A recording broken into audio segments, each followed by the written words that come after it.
ကျွန်တော်အတန်ကမကျဲပါဘူးဒါပေမဲ့ချန်တာဘောကကြောက်လန့်ပြီးတလန့်နောက်ဆုတ်သွားတယ်စွန်ချုံးဟွာကအမြန်ပြေးလာတယ်ကျက်မတ်တကောင်လိုသူ့ကိုနောက်ွယ်မှာကာကွယ်ပေးထားတယ်မင်းဘာလုပ်ချင်တာလဲလူယူငါပြောမယ်မင်းရန်ကားမနေနဲ့ငါသူ့ကိုဂရုမစိုက်ဘူး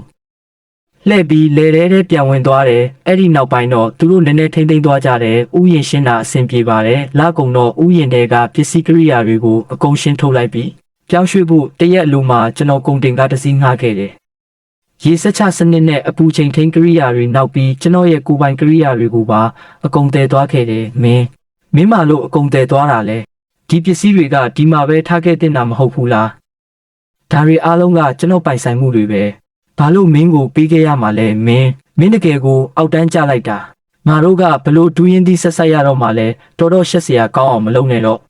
ပစ္စည်းအဟောင်းလေးတွေပဲမဟုတ်လားငါတို့အတုတ်ဝယ်လိုက်မယ်သူဟာထက်ပိုကောင်းတာဝယ်မယ်သူတို့ကဒီတောင်ကုန်းရှိုံနဲ့ကျွန်တော်ရဲ့အောင်မြင်မှုကိုအတူယူနိုင်မယ်လို့ထင်နေကြတယ်အပြစ်ကင်းလိုက်တာသူတို့ကိုကြည့်ပြီးကျွန်တော်ပြုံးလိုက်တယ်ကုန်တင်ကားကိုမောင်းပြီးထွက်လာခဲ့တယ်ဒါပေမဲ့ကျွန်တော်ငှားထားတဲ့ကိုတောင်တစ်ကိုတမ်းမသွားခဲ့ဘူးကားကိုကျူးကျုံရင်သူတေသနာဌာနစီမောင်းသွားခဲ့တယ်ရုံးအဆောက်အုံထဲကိုဝင်သွားပြီးကြန့်ကိုရဲ့ရုံးခန်းစီတန်းသွားလိုက်တယ်မင်းရောက်လာပြီလားဒါမင်းလိုချင်တဲ့အရာပဲကျွန်တော်စာရွက်စာတမ်းကိုလက်ခံလိုက်တယ်ဒါကအပင်မျိုးစိတ်တစ်မူပိုင်ခွင့်ပဲဖြတ်ရေးလျှောက်လွှာဖြစ်တဲ့၃နှစ်ကကျွန်တော်နန်ရန်မိခင်မျိုးစိတ်ပင်ကိုတုံးပြီးကိုင်းကူးပြီးပြိုးထောင်ခဲ့တဲ့မျိုးစိတ်တစ်တစ်ခုအဲ့ဒါကိုတစ်တော်ဌာနမှာအပင်မျိုးစိတ်တစ်မူပိုင်ခွင့်ကာကွယ်ရေးအတွက်လျှောက်ထားခဲ့တယ်ဒီအခွင့်အရေးကမူပိုင်ခွင့်ဖယ်တဲ့နဲ့ဆင်တူတဲ့ဥပဒေအရကာကွယ်ပေးထားတယ်ဘယ်သူမဆိုဒီမျိုးစိတ်ကိုပွားများရောင်းချခြင်းရင်ကျွန်တော်ရဲ့ခွင့်ပြုချက်လိုအပ်တယ်အခုတော့ကျွန်တော်လုံးမှာကဒီခွင့်ပြုချက်ကိုပယ်ဖျက်လိုက်တာပဲမင်းတကယ်ပဲဒီလိုလုပ်မှာလားဒီမျိုးစိတ်ကမင်း၃နှစ်တာကျိုးပန်းထားတဲ့ရလတ်မဟုတ်လားကျွန်တော်သိချပါတယ်ဥယျာဉ်ကိုမဖွင့်တော့ဘူးကြန့်ကိုကစိတ်မကောင်းစွာနဲ့ခေါင်းခါလိုက်တယ်ဒါပေမဲ့ကျွန်တော်အတွက်ပဲဖြတ်ရေးလုပ်ငန်းစဉ်ကိုဆောင်ရွက်ပေးခဲ့တယ်သူတေသနာဌာနကထွက်လာတော့ကျွန်တော်မော့ကြည့်လိုက်တယ်ကောင်းကင်ပြပြမှာနေအောင်ကတောက်ပလွန်းတယ်ကျွန်တော်အသက်ပြင်းပြင်းရှူလိုက်တယ်ချန်ဝမ်စီချန်တာဘောမင်းတို့ကတတိဖြစ်ချင်တာမဟုတ်လား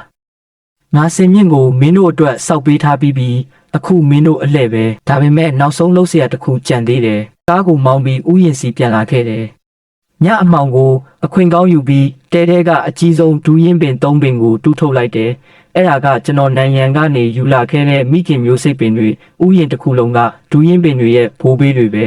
ဒီအပင်၃ပင်မရှိရင်နောက်ပိုင်းကိုင်းကူးမျိုးပွားတာတွေလုပ်လို့မရတော့ဘူးကျွန်တော်တေချာဂရုစိုက်ပြီးကားပေါ်တင်လိုက်တယ်ဥယျာဉ်တစ်ခုလုံးကဒူးရင်ပင်တွေရဲ့ဘိုးဘေးတွေပဲညရင်းချင်းပဲကျွန်တော်ငားထားတဲ့ဥယျာဉ်တစ်စီပို့လိုက်တယ်အကုန်လုပ်ပြီးတဲ့အခါ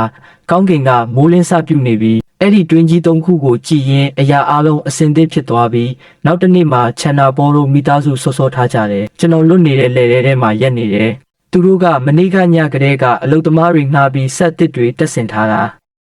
ဥယျာဉ်ကိုလည်းတန်ရှင်းဖြစ်အောင်လုပ်ထားတယ်စွန်ချုံးဟွာကလည်းမြို့ကိုသွားပြီးပေါက်ဖောက်နဲ့ပန်းချင်းဝယ်လာတယ်ဥယျာဉ်ဝင်ပေါက်မှာရိုးရှင်းတဲ့ဖွင့်ပွဲတစ်ခုလုပ်ကြတယ်ပေါက်ဖောက်တန်ကြောင့်ရွာသားတွေလည်းအများကြီးရောက်လာကြတယ်ကိုတာဘောမင်းတကယ်ပဲတထေးဖြစ်သွားပြီပေါ့ဂုံယူပါတယ်ဗျာချန်နာဘောရဲ့မျက်နှာပေါ်ကဝမ်းသာမှုတွေကိုဖုံးကွယ်မထားနိုင်ဘူးအလုတ်သေးသေးလေးပါပဲနောက်ပိုင်းဒူးရင်သီးဝယ်ချင်ရင်ကျွန်တော်တို့ဥယျာဉ်ကိုတန်းလာခဲ့ကြပါဈေးနှုန်းမှန်တဲ့လူကြီးလူငယ်မရွေးလှည့်ပြခြင်းမရှိပါဘူးကျွန်တော်အဲ့ဒီကိုမသွားခဲ့ဘူးဒီမြင်ကွင်းတွေကိုရွာကအဖိုးအိုဆုံကကျွန်တော်ကို WeChat ကနေတိုက်ရိုက်ပြပေးနေတာနောက်ပိုင်းမှာဆက်ဖြစ်မလဲသိချင်ရင်အကောက်လေးကိုဖော်လို့လုပ်ပြီးအသေးပေးခဲ့ပါအောင်ပြကျွန်တော်ကနေထုံးပါ